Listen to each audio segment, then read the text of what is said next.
Hello YouTube, what is going on? It is your boy GCTV back with another video. This is going to be the only video of the day, but we are doing an edited review of the 4th episode of Ozark. Probably do a couple of edited reviews a week. Probably one, really. This Friday we're getting a Tizo Touchdown album, so I probably won't edit that one, but every Monday, Tuesday, it kind of depends how my schedule goes. I will be giving you guys a edited review. So, Money Laundering 101, guys. That's really the big focal point of the episode. Let's kind of get into it. This is just going to be one big recording. It's going to be kind of like my, my streams, but it's just in video form, so it's more accessible. So, as with most Netflix dramas, the mid-season sag starts to set in a bit in this episode of Ozark, the most transitional so far. It's a solo episode, but still contains some significant developments and an introduction of two crucial characters in the arc of this series, with an ending that seems kind of casual, but really shapes the entire dynamic between Marty and his son Jonah. And it's going to be interesting to see how Marty and his son kind of interact throughout the rest of the series. It opens with a voiceover in which Marty explains the process of money laundering. They literally have to dirty up the money, throwing it into a washing machine to make it seem more used. You have to beat the money down so it's not just like fucking doesn't look like you just stole from the government's printing office or something. Money, like them printing money, like, yeah. They need a cash operation that can have easily manipulated books. You mix the $5 million from the cartel into the deposits from the cash operation, which go to a bank in another country and back into a standard checking account that can be drawn on from around the world. There's no limitations. You don't have to deal with the IRS. You can literally go anywhere in the world and draw money from here, convert it to currency, yada yada yada. So let's see. Cut to Dell in a foreign land, taking out the money that Marty has laundered. Sometimes the show hints at its international scope. How money from a tourist at a strip club called Lickety Splits could be fueling a drug cartel on the other side of the world.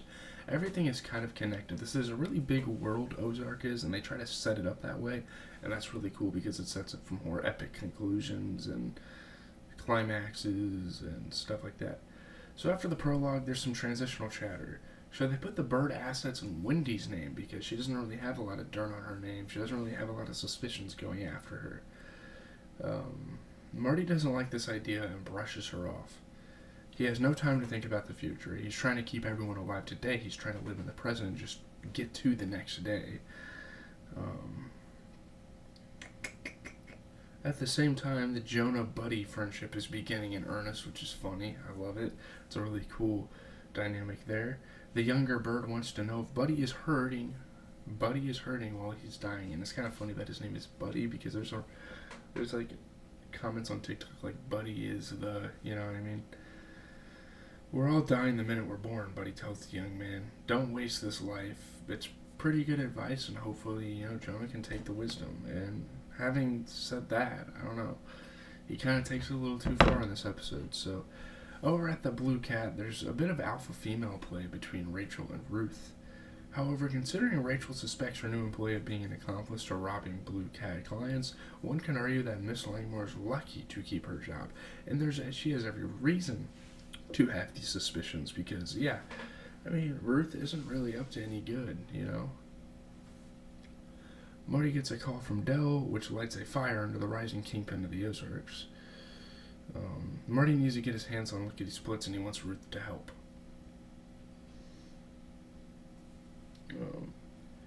He starts by offering her 10% of a robbery, and she counters by demanding 80%, from 10 to 80, which is kind of amazing and reveals how hard she plays and how she negotiates and how she gets what she needs, They settle, and she goes to interview with Bobby Dean, played by Adam Boyer, the gross dude who runs the club and encourages his dancers to become sex workers for some extra cash. And really, they're only supposed to be strippers, but he tells them to just go all fucking in, I guess. He also demands she participate in the audition part of the interview, and Ruth closes the door. Ruth is obviously not going to want to do this because this guy's fucking disgusting. But Ruth is just casing the joint, and so she hurts the sleazeball before heading out the door. So she was just trying to find where the safe was. While the vultures will be circling Bobby's body soon enough, they're over the corpse of a coyote in the woods for now. Jonah finds it and drags it home.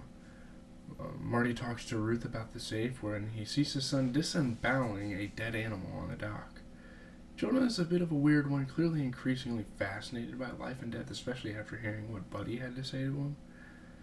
That's what happens when you watch cartel murder videos on YouTube and chat with the old guy in the basement about how he can hear the Grim Reaper's footsteps. He has a lot of influences, so you're not really surprised when this shit starts happening.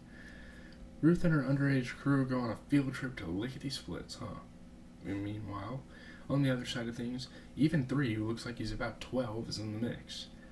The cops roll up after a call reporting shots fired, and all hell breaks loose when they see underage clients in the club. So they realize they have to start investigating, pretty much. The commotion allows for arrest and a distraction so Ruth and Marty can take the safe.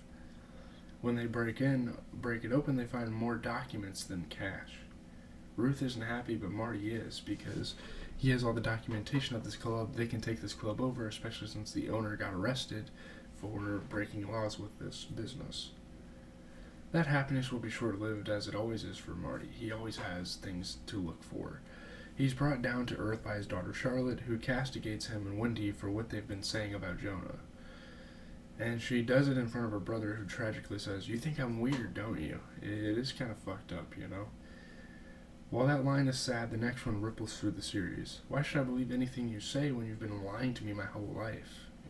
My entire life. So, after hearing Wendy talk to someone on the phone about their situation, and it's a bit hard to believe that Marty wouldn't confront his wife right then and there, Marty goes to see Bobby in jail. Yeah, I don't know why Marty surely has other things to worry about, but your wife is like cheating on you, so I don't know. Sorry if I'm a little quiet. He offers him $200,000 for the club, and it becomes clear that he's trying to steal the operation by getting its owner arrested. At first, Bobby doesn't bite, but Marty reveals he is in possession of the bearer shares from the safe. Basically, Marty already owns the club. It's simply offering to purchase it for now, for show. Bobby better act quickly because the price is now $175,000. With that settled, and after some blue cat business, Marty can figure out who Wendy was calling. Turns out that it was Gary, the dead guy. Was she leaving messages on his voicemail? It inspires Marty to watch the video of his wife and her lover. Well, that hasn't been referenced since the first episode, and I'm frankly happy that we don't get that as much. Will she even tell her it exists? Will he even tell her it exists? She marches in and tells Marty about her work with Sam and how that can help the laundering. What did you do today for the family? She asked. Bought a strip club, Marty answers. What has Wendy done for the family? To come back to that, what has Wendy done for the family for her entire life? Sit at home and fucking, I guess, take care of the kids? I don't know. She doesn't make the money in this house. They're only making money. She only has an opportunity because of Marty. Bobby drives up to the Snell plantation, and the show finally introduces two of its biggest players, Darlene, played by Lisa Emery, and Jacob Snell, played by Peter Mullen. It turns out that Lickety Splits was laundering their money. That was kind of their thing. Bobby tries to assuage Jacob and says that he'll work it out with Marty and try to get everything back. After a bit of villainous monologuing by Jacob, Darlene kills Bobby, pretty much stabs him with like a lethal injection. When this first happened, I thought it was kind of like a... Excuse me. When this first happened, I thought it was more of like a thing that Dexter, like from Dexter, where he like put him to sleep like the tranquilizer, but apparently she just killed him right then and there. It's an effective introduction of two people who will cause major problems for the birds, and you can kind of already tell that because they're not just going to have these characters and let them go. The episode ends with another major development that will have a long-term impact. It turns out that the opening voiceover was Marty talking to Jonah, teaching him the tricks of the trade. It will eventually tear the bird family apart, but as of now, he's teaching his son the ways.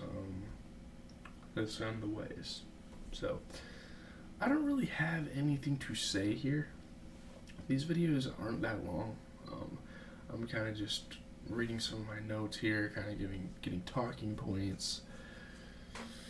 Yeah, this episode's great. I think there's going to be two villains here that this show is setting up to have, which is great. Love that. Love that development. We'll have to see where the show takes us, and it's always just so cool because it's in the Ozarks. I think that's such a dope thing for a show. But leave a like, comment, subscribe. GZTV, covering your favorite TV shows. You know, all that stuff. We're going to be reviewing Alien this week from 1979. I don't remember the other movie, but 2 movie reviews. Tizo Touchdown's album, a bunch of things. So, peace out, guys.